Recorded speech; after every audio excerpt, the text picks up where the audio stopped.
এপ্রিলের মাঝামাঝি দেখুন হেঁচি শাক, যেটা গ্রাম বাংলার একটি ফেলনা শাক, গ্রামের মানুষ খায়।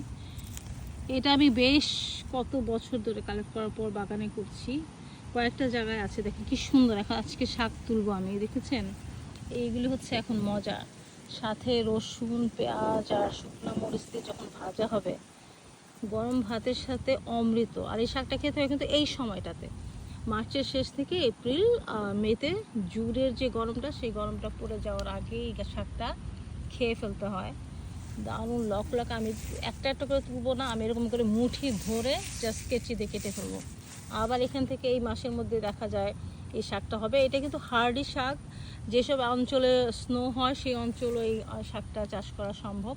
প্রথমে পটে শুরু করতে হবে, তারপরে যদি ইচ্ছা করে সরাসরি লনে দিতে পারেন। তো একটা আপু এই শাক চেয়েছেন, তার জন্য আমি একটা রুট পাঠাবো। আমি সেল করি শাকগুলি, যারা নিতে চান তারা কিন্তু আমার কাছ থেকে কালেক্ট করতে পারেন।